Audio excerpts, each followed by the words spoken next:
The crystal halls of SciFiPrime had never seen such fear. Ambassador Hyunwoo walked through corridors that sparkled like diamonds, but he could smell the terror that filled the air like smoke from a burning building. The Galactic Council Chamber stretched before him like a vast cathedral made of light and glass with representatives from 47 different worlds sitting in floating seats that adjusted to each species. Unique biology Hyunwoo took his place in the section marked for newer species, where the gravity was set to Earth standard and the air was thick enough for human lungs. The other ambassadors in his section came from worlds the galaxy considered dangerous, but none as dangerous as Earth. He watched the graceful Velotherons glide to the center of the chamber, their pale blue skin almost transparent in the soft lighting. High Counselor Zelith raised 4 delicate arms for silence, and when she spoke, her voice carried the musical quality that made Velotheron poetry famous across the galaxy. What she said next made that beautiful voice shake with terror that no amount of musical training could hide. The Devourer swarm has breached our outer defenses. 3 systems have gone completely dark in the past month. The Catharians fought for 6 days before their last transmission went silent. The Nexari lasted only 4 hours. The Zephyrins tried to evacuate, but we lost contact with their refugee fleet 3 days ago. Hyunwoo had heard whispers about the Devourers in the diplomatic lounges, but he had thought they were just stories meant to frighten new species into staying close to the galactic core. Now he watched the most advanced civilizations in the galaxy shake with fear as Zelith continued her report. Swarm consumes everything in its path. They strip mine entire planets in days and convert the matter into more of their bioships. Our energy shields cannot stop them. Our plasma weapons only make them stronger. They adapt to every defense we create, faster than we can deploy new ones. The chamber fell silent except for the soft humming of the environmental systems that kept 47 different species alive in one space. Zelith looked around the chamber with eyes that held the desperate hope of someone drowning in deep water. We are asking every member species to contribute what they can to the defense of our galaxy. The Crystalline Collective was first to respond. Their ambassador spoke through a device that translated their light patterns into sound. We offer our energy manipulation technology and 12 patrol vessels. The Ethereal Commonwealth followed with an offer of advanced sensors and 15 frigates. The Aquatic Federation promised water-based bioweapons and 20 submarines. Designed for space combat one by one, each species offered what they could spare without weakening their own defenses. Hyunwoo listened and calculated and realized that even combined all these offerings would barely slow down an enemy that had consumed 3 civilizations in a month. When Zelith called for the human response, Hyunwoo stood slowly. He was shorter than most ambassadors in the chamber, and his brown skin and black hair marked him as coming from one of the infamous Deathworld's Earth. We'll send what we can spare, he said simply. Zelith nodded politely, but Hyunwoo could see the disappointment in her eyes. Everyone knew that humans had only been in space for 200 years. Their technology was primitive compared to civilizations that had been traveling between stars for millennia. Their ships were crude metal constructs that relied on chemical rockets and nuclear weapons. Their military doctrine was based on something called combined arms, which most galactic strategists considered wastefully redundant. Hyunwoo sat down and immediately activated his personal communicator using the quantum entanglement link that connected him directly to Earth Defense Command. The signal would reach Earth in seconds, even across the vast distance between SciFiPrime and the Sol system. Admiral Bo-Ra answered immediately. Her image appeared on his private screen, showing a woman with steel-gray hair and eyes that had seen too many battles. What is the situation? Ambassador Hyunwoo quickly transmitted the technical data about the Devourer swarm along with his own observations of the galactic response. The enemy adapts to energy weapons and conventional defenses. They consume matter to create more ships. The galaxy is terrified. Bo-Ra studied the data for several seconds, then looked directly at him through the screen. What did you tell them we would send? What we can spare? Bo-Ra smiled, and it was not a gentle expression. Good answer. How long before they expect our response? The Council will reconvene in 72 hours to coordinate the combined defense. That gives us 3 days to reach the outer systems. Bo-Ra nodded and began typing commands on her control panel. I am issuing a Class Alpha mobilization order. Every available ship and crew will be ready for deployment within 48 hours. Hyunwoo felt a chill run down his spine. Class Alpha meant total war. It meant that Earth was committing everything to this fight, Admiral. What are you planning to send?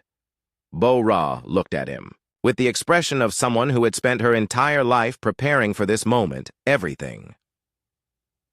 The connection ended, and Hyunwoo sat alone in his diplomatic chair, watching the other ambassadors continue their careful negotiations over patrol, schedules, and supply routes. They were treating this like a border dispute or a piracy problem. They were planning to fight an extinction-level threat with the same caution they used for trade disagreements. Hyunwoo thought about his homeworld where hurricanes could flatten cities and earthquakes could split continents.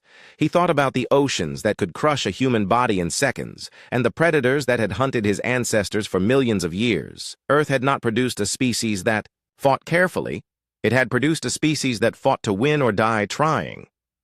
The council session continued for 6 more hours as each species presented detailed proposals for maintaining defensive positions and minimizing casualties. Zelith listened to each presentation with growing desperation.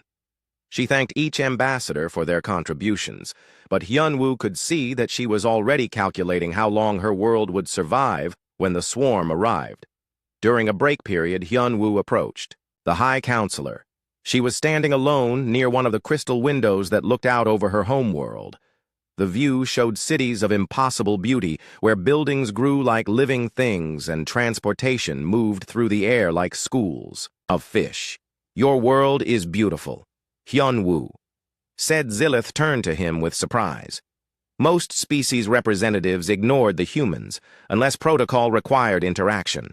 Thank you. Ambassador, it took us 12,000 years to grow these cities. The Devourers will consume them in hours. Why did humans choose to help? We could have stayed in our own system where we would be safe for a few more years. Hyunwoo looked out at the crystal cities. On my world, we have a saying. When someone asks for help, you do not ask what is in it for you. You ask what they need. Zelith studied him with new interest. Your species' reputation suggests you are violent and primitive. Yet you speak of helping strangers. Hyunwoo nodded. We are violent. We are primitive compared to your technology. But we learned long ago that some things are worth fighting for, even if you are not strong enough to win. The High Counselor was quiet for a long moment. What makes you think humans can succeed where more advanced species have failed? Hyunwoo thought about Admiral Bo-Ra preparing for total war. He thought about ships designed to survive impacts that would destroy most alien vessels. He thought about weapons built to kill rather than to be elegant. Because we do not fight to preserve ourselves, we fight to preserve what matters. The council session resumed and continued until the early hours of the morning.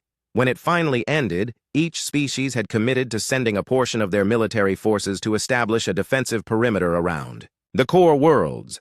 The combined fleet would consist of nearly 3,000 ships from 47 different species. It would be the largest military force ever assembled in galactic history. And Hyunwoo knew it would not be enough. He returned to his quarters and sent a personal message to his family on Earth. The message was simple, but it carried the weight of someone who might not see home again. Tell them we tried to do the right thing. The next morning brought news that changed everything. Devourer Swarm had jumped deeper into the galaxy. They had bypassed the outer defense lines and struck directly at the Cathara system. 4 billion souls had died in the night while the galaxy debated patrol schedules. Hyunwoo stood in the emergency council session and watched civilizations that had existed for thousands of years face the reality of extinction. When Zelith asked for an updated timeline from each species, most ambassadors requested more time to coordinate with their homeworlds. They wanted to evacuate their most important citizens. They wanted to move their cultural treasures to safer locations. They wanted more time to prepare. Hyunwoo stood when his turn came. The human fleet will arrive at the Cathara system in 36 hours. Zelith stared at him. Ambassador, that is impossible. Your homeworld is over 200 light years from Cathara. No ship can travel that distance so quickly. Hyunwoo had received a message from Admiral Bo-Ra just before the session began. The message contained only departure times and fleet composition numbers. The human fleet departed Earth 12 hours ago. They are traveling at maximum military speed. They will engage the enemy with or without galactic support. The chamber erupted in surprised chatter species that had been debating logistics for days, suddenly realized that the primitive humans were already moving toward the most dangerous enemy in galactic history, Zil. Earth Defense Command had never seen movement like this. Admiral Bora stood in the Central Operations Center watching status displays that showed 200 warships accelerating away from Earth at speeds that would have torn apart most alien vessels. The command center hummed with activity as thousands of personnel coordinated the largest military deployment in human history. Captain Tejo felt the deck vibrate beneath his feet as the dreadnought Soul's Hammer pushed through space. At 12 gravities, his crew was strapped into acceleration couches designed to keep human bodies intact under forces that would liquefy most galactic species. The ship itself groaned and flexed as its hull absorbed stresses that would have shattered. The elegant crystal ships of the Velitharans Tejo had commanded Soul's Hammer for 3 years, but he had never pushed her this hard. The fusion engines were running at 115% of their rated capacity. The artificial gravity was fighting a losing battle against the acceleration. Most of his crew was unconscious from the G-forces, but they were still alive, and that was what mattered. Commander Yunji watched her assault carrier Busan Rising keep pace with the heavier ships. Her vessel carried 15,000 Marines in dropships designed for orbital assault.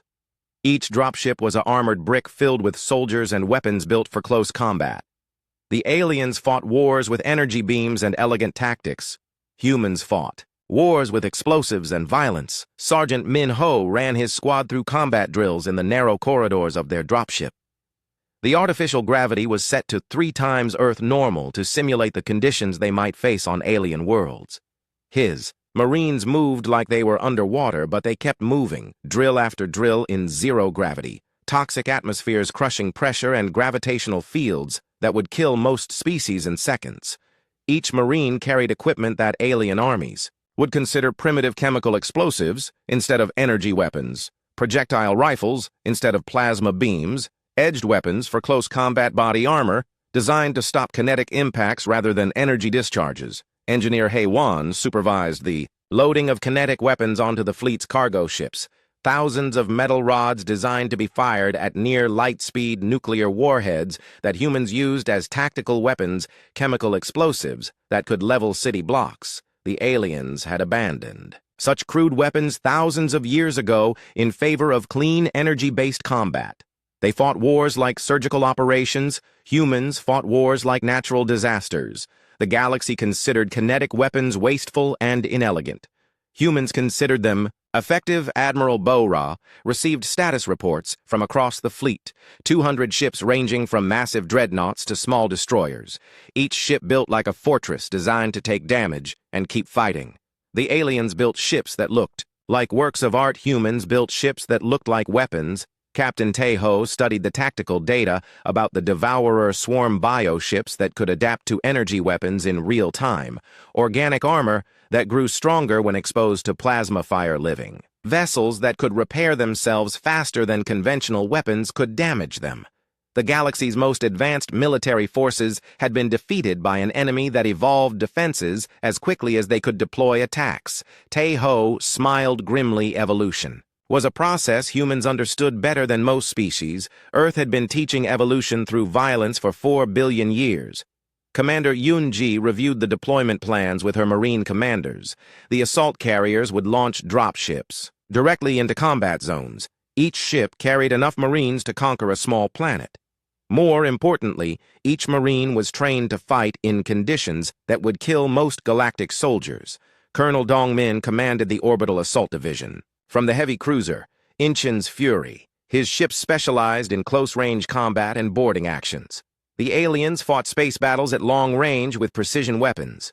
Humans preferred to get close enough to see their enemies before they killed them. Dongmin had studied every piece of intelligence about the Devourer bioships. They were living creatures the size of cities.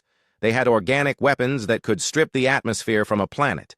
They could adapt to any energy-based attack within minutes. But they had never faced an enemy that used kinetic weapons as a primary strategy.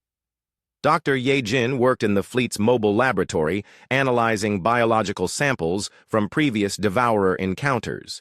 The enemy ships were not entirely biological, but were a fusion of evolved tissue and mechanical components. The organic parts could adapt and evolve. The mechanical parts followed predictable engineering principles. Most importantly, the bioships seemed designed to fight energy-based weapons. Their armor was optimized to absorb and redirect plasma fire. Their shields were tuned to deflect particle beams. Their adaptive systems could counter sophisticated electronic warfare, but there was no evidence they had ever encountered kinetic weapons. Simple. Metal projectiles moving at relativistic speeds, nuclear weapons used as tactical devices, chemical explosives designed to destroy rather than disable. Lieutenant Su Jin coordinated tactical communications between the fleet's command ships. She had spent 2 years studying galactic military doctrine. The aliens fought wars like chess matches. Careful movements designed to achieve objectives with minimal losses, victory through superior technology and precise application of force. Human military doctrine was simpler: identify the enemy. Apply overwhelming violence until the enemy stopped moving. Continue applying violence until certain the enemy would never move again.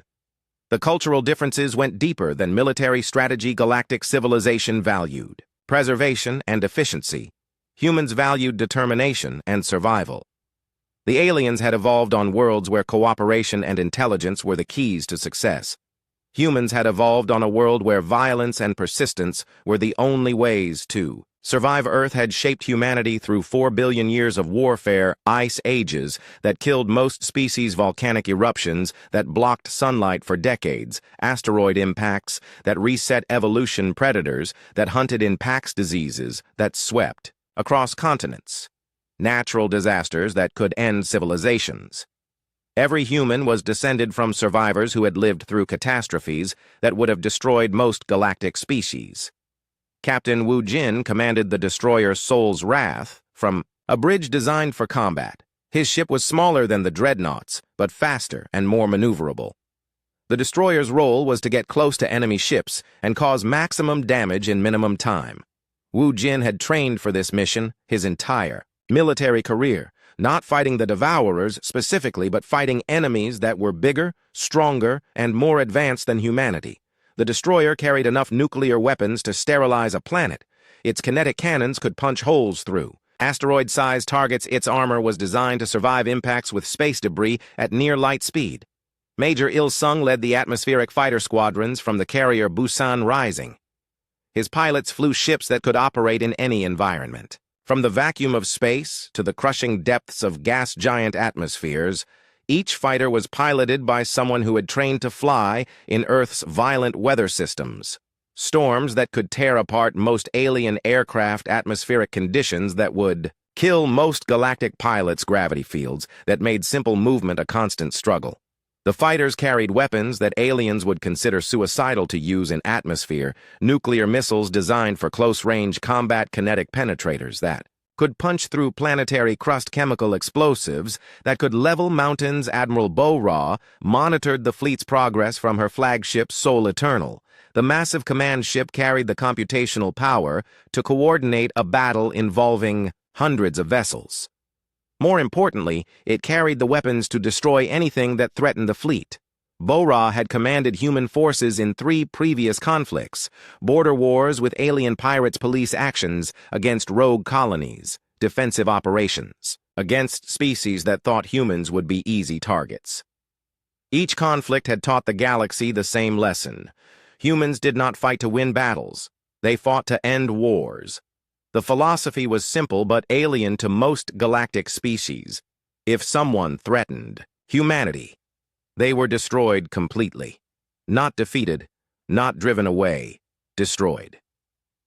Captain Tejo received updated intelligence about the Devourer swarm's latest attack.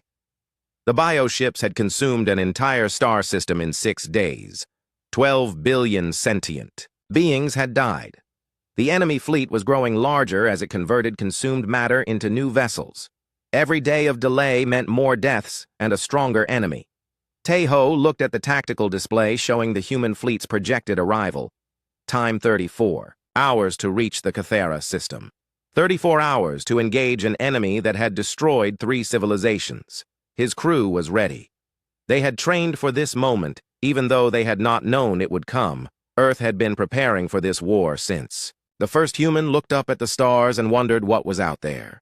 Commander Yunji watched her Marines complete their final equipment checks. Each soldier carried enough firepower to level a city block.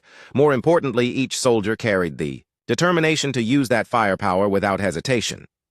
The Marines had grown up hearing stories about Earth's history wars that had lasted decades, battles where victory meant death for the losing side, conflicts where surrender was not an option.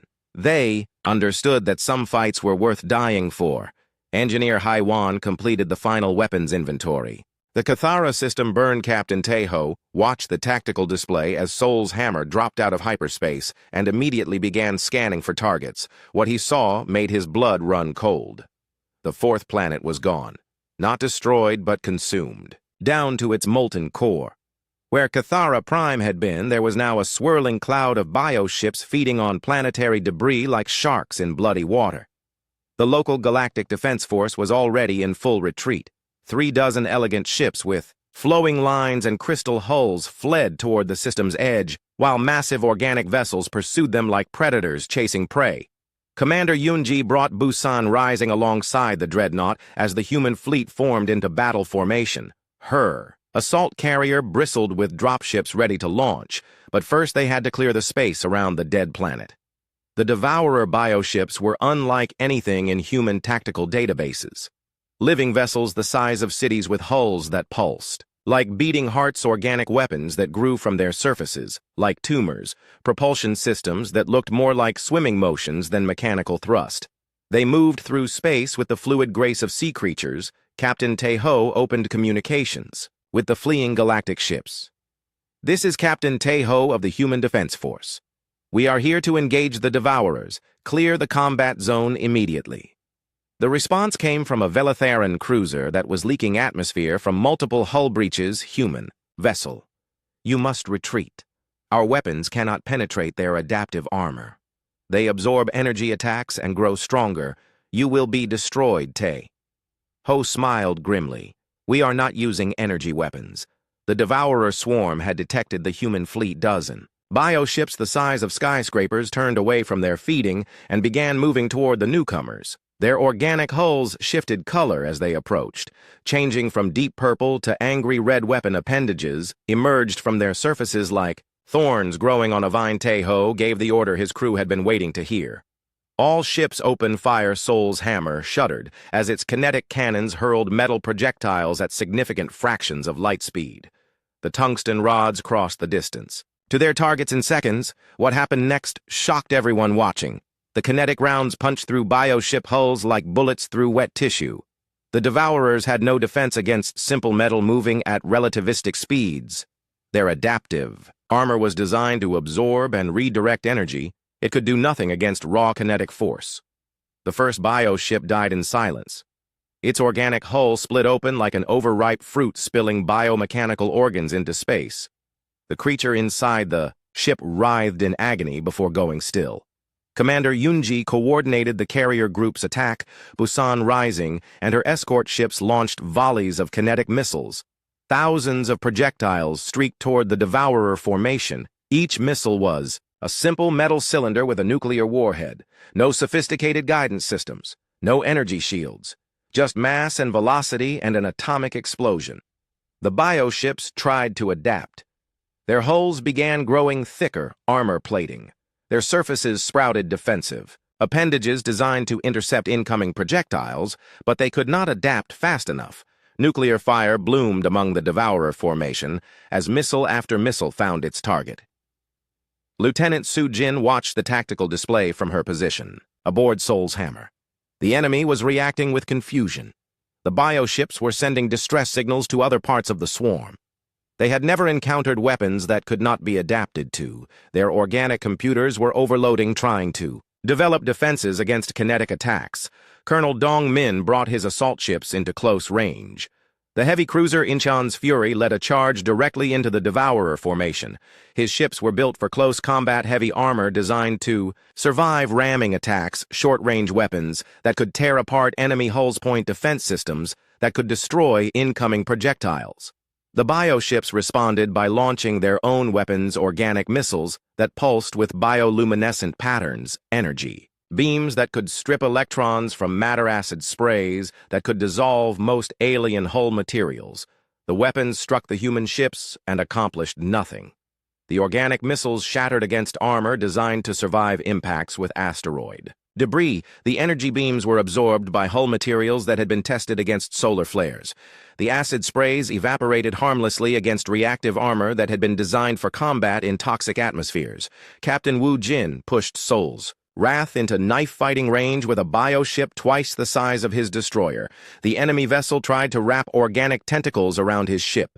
Wu Jin responded by firing nuclear warheads at point-blank range. The explosion vaporized the bioship's forward section and sent the destroyer tumbling through space. His crew fought to regain control while emergency systems sealed hull breaches.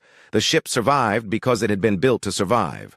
Dr. Ye Jin monitored the battle from her mobile laboratory. The Devourers were learning, but slowly. Each bioship that survived an attack was slightly better adapted to kinetic weapons, but adaptation took time, and humans were not giving them time. Major Il Sung led his fighter squadrons in strafing runs against the smaller bioships. His pilots flew through clouds of organic debris and biomechanical gore. Their fighters carried tactical nuclear weapons designed for atmosphere combat. Each bomb could level a city block used in space. They could crack open bioships. Like eggs, the Velatharan ships had stopped retreating. They watched in amazement as primitive human vessels tore through an enemy that had destroyed their most advanced warships. Captain Tae Ho received a communication from the Velatharan commander human. "Captain, how are you succeeding? Where we failed, your ships should not be able to survive their weapons." Tae Ho was busy coordinating his ship's next attack, but he took a moment to respond. "Our ships were not built to be elegant. They were built to fight." The battle continued for 6 hours. Wave after wave of bioships emerged from the planetary debris. Cloud each wave was larger than the last, as the Devourers committed more resources to destroying this unexpected threat. The human fleet fought with methodical efficiency. No elegant maneuvers or sophisticated tactics, just concentrated firepower applied with brutal precision. Commander Yoon Ji launched her marine dropships when the space around the dead planet was finally clear. Sergeant Min Ho led his squad. In boarding actions against damaged bioships, the Marines moved through organic corridors that pulsed with alien life. They used chemical explosives to destroy biomechanical systems. They fought creatures that had never been cataloged by galactic science. They used weapons that were thousands of years old by galactic standards, projectile rifles that fired metal bullets, edged weapons for close combat, chemical explosives that could destroy organic tissue. The bioships had no defense against boarding parties. Their internal security systems were designed to repel energy-based attacks. They could not adapt to humans who fought with primitive weapons and absolute determination. Engineer Haiwan coordinated resupply operations as the fleet's ammunition ran low. Each kinetic round had to be precisely manufactured. Each nuclear warhead required careful handling. The human fleet was burning through ammunition faster than most galactic conflicts used energy, but the weapons were working. Bioship after bioship died under human fire. The Devourer swarm began to retreat. For the first time in their species' history, they faced an enemy they could not quickly adapt to. The bioships that survived the initial engagement carried genetic information about kinetic weapons, but adaptation would take time. Generations of evolution compressed into days or weeks, time they would not have if the humans continued their assault. Admiral Bo-Ra arrived with the second wave of human ships, 50 more vessels carrying fresh ammunition and eager crews. The Soul Eternal led a formation of heavy cruisers directly into the heart of the Devourer. Retreat. Bo-Ra had studied the tactical reports from the first engagement. The enemy was dangerous but not invincible. They could be killed with sufficient application of kinetic force. Her ships opened fire with every weapon they carried. The space around Cathara filled with nuclear fire and metal projectiles. Bio-ships died by the dozen as human weapons tore through adaptive armor that had never faced such primitive brutality. Captain Tae-ho watched a bio-ship the size of a moon begin to retreat toward the edge of the system. The massive creature was wounded, but still dangerous. Its hull was covered in smaller bio-ships. Like parasites feeding on a host, Tae-ho made a decision that would have horrified most galactic commanders. He ordered Sol's hammer to pursue the retreating giant. His dreadnought was damaged from hours of combat. Half his weapons were offline. His crew was exhausted, but the enemy was running, and humans did not let enemies escape. Commander Yoonji brought her battle group alongside the dreadnought. If Tae-ho was going to chase a moon-sized bio-ship into the outer system, she would go with him. Her Marines were ready for another boarding action. Lieutenant Sujin coordinated the pursuit as human ships followed the retreating devourers. She had studied galactic military doctrine extensively. Most species would have been satisfied with driving off the enemy. They would have secured the system and called for reinforcements. Humans did not fight defensive wars. They fought wars to win. Colonel Dong-min pushed his assault ships to maximum speed. The bio-ships were fast, but human vessels had been designed for pursuit. They could maintain high acceleration longer than most galactic ships. The second wave came 3 days later. Admiral Bo-Ra watched the sensor displays from the bridge of Sol Eternal as hundreds of bio-ships dropped out of hyperspace at the edge of the Cathara system. The Devourer swarm had returned in force. This time, they were ready for kinetic weapons. Captain Tae-ho observed the enemy formation from Sol's hammer and immediately noticed the changes. The bio-ships had grown thicker armor plating. Their hulls bristled with new defensive appendages designed to intercept incoming projectiles. Some of the larger vessels had developed point defense systems that looked like organic machine guns. The enemy had adapted, but humans had been fighting adaptive enemies for millions of years. Commander Yoonji coordinated the human response from Busan Rising. The assault carrier had been resupplied with fresh Marines and new weapons. Her dropships were loaded with soldiers who specialized in close combat. If the bio-ships could adapt to long-range kinetic weapons, then humans would fight at closer range. The Devourer formation advanced slowly. The bio-ships moved in coordinated groups with smaller vessels protecting larger ones. They had learned tactical formation, fighting from their previous encounter. They're organic. Computers had analyzed human attack patterns and developed countermeasures. What they had not anticipated was that humans would change their tactics. Captain Tae-ho gave an order that would have been considered insane by most galactic commanders. All ships close to ramming distance Sol's hammer accelerated directly toward the enemy formation. The massive dreadnought had been built to survive collisions with space debris at near light speed. Its armor could withstand impacts that would vaporize. Most alien vessels behind the flagship, the entire human fleet followed. 200 warships charging directly at an enemy that outgunned them. 10-1, Lieutenant Sujin coordinated the tactical display as human ships closed distance. The bio-ships opened fire with their new point defense weapons. Streams of organic projectiles filled space between the two fleets, but the human ships kept coming. Their armor absorbed impacts that would have crippled galactic vessels. Colonel Dong-min led the assault. Ship formation in the first ramming attack. Incheon's Fury struck a bio-ship twice its size at 12% of light speed. The impact could be seen from the outer planets. Both ships died in the collision, but the bio-ship took 3 smaller vessels. With it, when its organic reactor detonated, Dong-min's crew had evacuated to escape pods seconds before impact.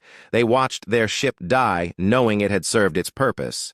The human fleet had been designed for this kind of warfare. Every ship could be sacrificed to destroy enemy vessels. Every crew member understood that some victories required death. Captain Wu Jin brought Sol's Wrath alongside a bio-ship the size of a city. Instead of ramming, he ordered his crew to launch boarding pods. Hundreds of armored capsules shot across space, carrying Marines equipped for close combat. The bio-ship tried to destroy the boarding pods with defensive fire. Most pods were hit, but their armor was designed to survive atmospheric entry. They punched through bio-ship hulls like bullets through skin. Sergeant Min Ho led his squad through organic corridors that twisted like intestines. The bioship's internal defenses included creatures that had been specifically evolved to fight intruders, living weapons, with claws that could cut through most galactic armor acid, that could dissolve energy shields, natural camouflage that made them nearly invisible. The Marines fought with weapons that were thousands of years old, chemical explosives that could destroy, organic tissue projectile weapons that fired metal bullets, edged weapons for hand-to-hand combat. The bioship creatures had never faced enemies who fought with such primitive brutality. Their evolved defenses were useless against bullets and bombs. Major Il-sung led his fighter squadrons in suicide runs against the largest bioships. His pilots flew their fighters directly into enemy weapon ports. Each fighter carried enough nuclear warheads to destroy a city. The explosions tore massive holes in bioship. Hull's most pilots did not survive, but their sacrifice crippled enemy vessels. Engineer Hei Wan coordinated the deployment of humanity's most desperate weapon self-destruct charges that could convert entire ships into kinetic projectiles. Human vessels would accelerate toward enemy formations and detonate their reactors at the moment of impact. The explosions created clouds of radioactive debris moving at relativistic speeds. Bioships could adapt to energy weapons and projectiles. They could not adapt to being struck by the radioactive remains of entire starships. Dr. Ye-jin studied the battle from her mobile laboratory while analyzing captured bioship technology. The Devourers were learning, but they were also dying faster than they could adapt. Each new defensive evolution took time to implement. Across the swarm time they did not have, while human ships rammed them at near-light speed. The bioships began to retreat again, but this time Admiral Bora was ready. She had positioned human ships at every possible exit point from the system. The Devourers found themselves trapped in a cage of kinetic weapons and suicidal enemies. Commander Yunji launched every dropship she had. 15,000 Marines in armored transports designed to punch through enemy hulls. Each Marine carried enough explosives to destroy a building. More importantly, each Marine carried the determination to die fighting if necessary. The boarding actions became slaughters. Human soldiers moved through bioship corridors like natural disasters. They destroyed everything they encountered with methodical efficiency. The bioship's internal defenses had evolved to fight energy weapons and sophisticated enemies. They could not cope with humans who used chemical explosives and refused to retreat. Captain Taeho received damage reports from across his ship. Sol's hammer had been hit by organic weapons that dissolved armor. Biomechanical viruses had infected his computer systems. Half his crew was dead or wounded, but his ship was still fighting. The Dreadnought's kinetic cannons continued to fire. Its nuclear missiles continued to find targets. Its crew continued to fight, because that was what humans did. Lieutenant Su Jin coordinated communications between human ships as the fleet took massive casualties. 50 vessels had been destroyed in the first hour of combat. Thousands of crew members had died, but the bioships were dying faster. The Devourer swarm was learning that humans did not fight to preserve themselves. They fought to destroy their enemies. Colonel Dong Min led the remnants of his assault force in a final charge against the largest bioship. The creature was the size of a small moon. Its organic weapons could strip atmosphere from planets. Its defenses had been specifically evolved to counter human kinetic weapons. Dong Min ordered his remaining ships to link their reactors together. The resulting explosion when they struck the bioship could be seen from neighboring star systems. The massive creature died, taking half the Devourer fleet with it. Captain Wu Jin found himself commanding the last functional human destroyer in his squadron. Soul's Wrath had been damaged beyond repair. Her hull was cracked. Her weapons were offline. Her crew was barely alive, but she was still moving. Wu Jin aimed his ship at the center of the enemy formation and pushed his engines past their safety limits. The destroyer accelerated until its hull began to come apart. At the moment of impact, Wu Jin triggered every explosive device on his ship. The detonation created a hole in space itself. Admiral Bora watched the battle from Sol Eternal as her fleet died around her. More than half the human ships had been destroyed. The survivors were damaged and running low on ammunition. But the Devourer swarm was broken. The bioships that remained were fleeing in all directions. Their coordinated formation had collapsed. Their adaptive evolution could not keep pace with human brutality. Major Il-sung led the last fighter attack of the battle. His squadron had been reduced to 12 aircraft. Each pilot was flying a damaged fighter held together by emergency repairs. They dove into the heart of the remaining bioship formation, like hawks attacking prey, their nuclear weapons lit up space with atomic fire. None of the pilots survived, but their sacrifice cleared the last enemy ships from the system. Engineer Haywan compiled the final damage reports. The human fleet had suffered 80% casualties. 160 ships destroyed, 40,000 crew members dead. But the Devourer swarm had been completely eliminated, not defeated, not driven away.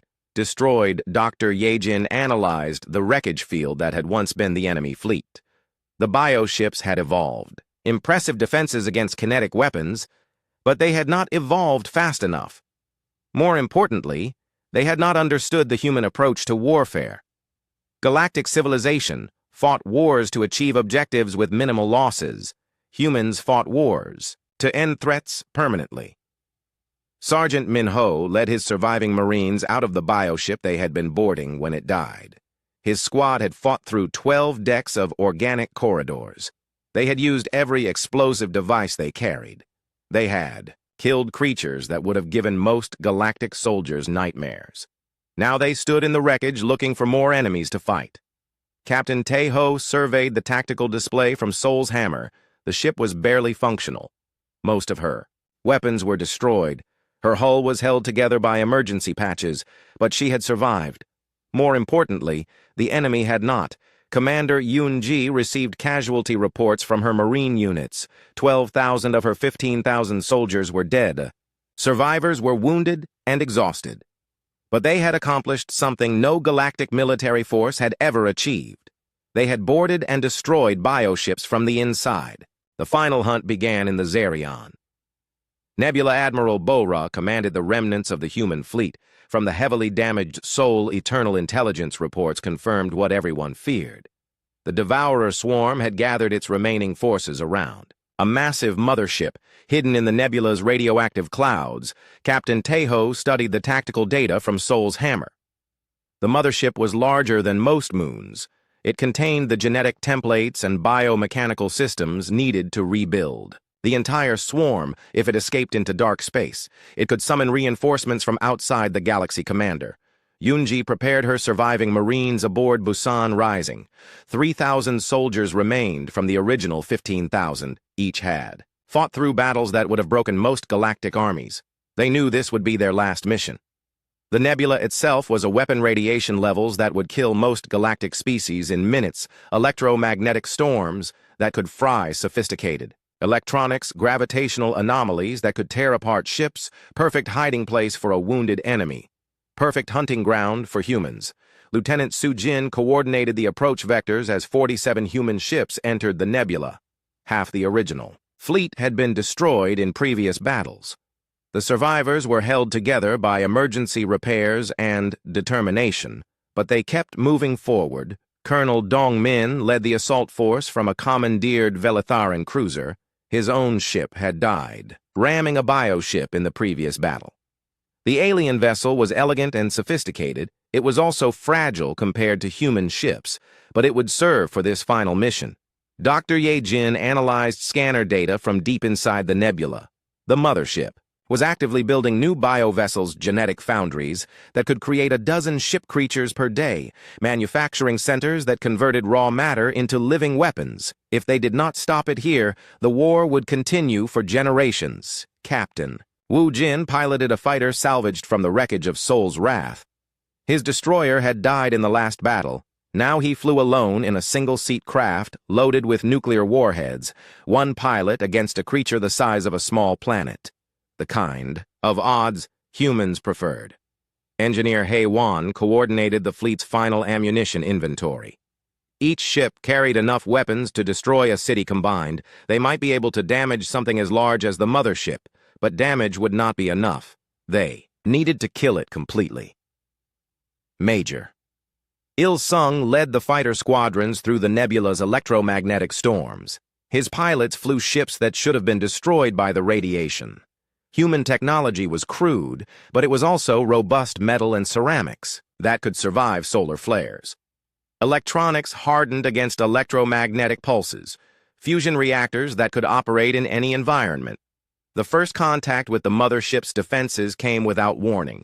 biomechanical parasites the size of frigates launched themselves at the human formation, living missiles that could adapt their attack patterns in real time. Captain Tejo watched dozens of the creatures streak toward his ship's soul's hammer, opened fire with every functional weapon kinetic. Rounds and nuclear warheads filled space between the two forces, but there were too many targets. The bioparasites reached the human formation and began attaching themselves to ship hulls. Sergeant Minho led boarding parties against the creatures that had latched onto Busan Rising. The parasites were trying to eat through the carrier's armor. His Marines used chemical explosives to blast holes in the creatures' shells. They fought their way inside living weapons and destroyed them from within, Commander. Yunji coordinated the defense as more bioparasites swarmed her ship. The carrier's point defense weapons had been designed to stop missiles. They were less effective against living creatures that could dodge and weave. Her crew fought the attached parasites with cutting torches and explosive charges. They burned the creatures off their ship's hull one by one. The mothership itself finally came into view through the nebula's radiation clouds, a living mountain floating in space. Its surface crawled with construction activity as biofoundries worked to create new vessels. Weapon ports the size of city blocks tracked the approaching human fleet, organic armor thick enough to stop most kinetic weapons. Admiral Bora studied the tactical display and made a decision that would have horrified most galactic commanders. All ships prepare for final attack. We are going to ram the mothership. The mothership opened fire with weapons that could sterilize planets' energy beams, that could boil oceans' particle, streams that could strip atmosphere from worlds' biomechanical viruses that could consume entire ecosystems. The human ships flew directly into the bombardment. Lieutenant Su Jin watched her tactical displays go dark as electromagnetic pulses fried her equipment. She continued coordinating the attack using manual backup systems, voice communications, and visual signals technology that was thousands of years old, technology that worked when sophisticated systems failed. Colonel Dong Min pushed his commandeered cruiser toward the mothership's forward section. The elegant Velitharan vessel was never designed for ramming attacks. Its crystal hull began to crack under the acceleration stress, but it kept moving forward. At the moment of impact, Dong Min triggered every explosive device on the ship. The detonation carved a crater in the mothership's surface. Captain Wu Jin flew his fighter through the gap created by Dong Min's sacrifice. Inside the mothership, he found corridors large enough to fly. Through living architecture that pulsed with alien life, biomechanical systems that had never been designed to resist intrusion, his fighter carried 12 nuclear warheads. He began dropping them one by one as he flew deeper into the creature. Dr. Ye Jin monitored the mothership's vital signs from her mobile laboratory. The creature was taking damage, but it was also healing. Its biomechanical systems could repair most injuries faster than conventional weapons could inflict them, but they could not repair nuclear explosions inside vital organs. Engineer Haewon led a team of specialists into the mothership through another breach. They carried the largest nuclear device the fleet possessed, a fusion warhead designed to destroy asteroids if they could reach the creature's central nervous system. They could kill it permanently. The interior of the mothership was a maze of organic corridors and mechanical systems, living walls that tried to seal off intruders, defensive creatures that had been evolved specifically to fight boarding parties, biomechanical traps that could dissolve most galactic equipment. The human team fought through each obstacle with chemical explosives and determination. Major Il Sung led his surviving fighters in strafing runs against the mothership's external weapons. His pilots flew through defensive fire that could vaporize mountains. They used nuclear weapons as tactical devices. Each explosion disabled weapon systems and cleared landing zones for boarding parties. Captain Tejo brought Soul's hammer alongside the mothership's central section. His dreadnought was dying. Reactor leaks filled the ship with radiation hull breaches, vented atmosphere into space. But the ship's weapons were still functional. He fired every kinetic round he had directly into the creature's vital organs. Commander Yeon-ji launched her remaining Marines in a final boarding action. 300 soldiers in dropships loaded with explosives. They punched through the mothership's hull and spread throughout its interior. Each Marine carried enough chemical charges to level a building. Their mission was simple: find the creature's brain and destroy it. Sergeant Minho led his squad through organic tunnels that tried to digest them, the mothership's immune system included acid that could dissolve most materials, antibody creatures that could track intruders by scent living walls that could crush invaders. The Marines used protective gear designed for combat in toxic environments. They fought creatures. That would have given most species nightmares. They moved deeper into the mothership's core, while their equipment was slowly eaten away. Admiral Bo-Ra made the final decision from Sol Eternal. Her flagship was the last functional human capital ship, aimed it directly at the mothership's central nervous cluster. The massive command vessel accelerated toward its target while its crew evacuated to escape pods. At the moment of impact, Bo-Ra triggered the ship's self-destruct sequence. The explosion tore a hole through the mothership's core. Engineer Haiwan reached the creature's central brain as the Admiral's ship died above her. The biomechanical control center was larger than most cities' organic computers that could process information. Faster than any artificial system, living neural networks that coordinated the entire swarm, she activated the fusion warhead and began the countdown sequence.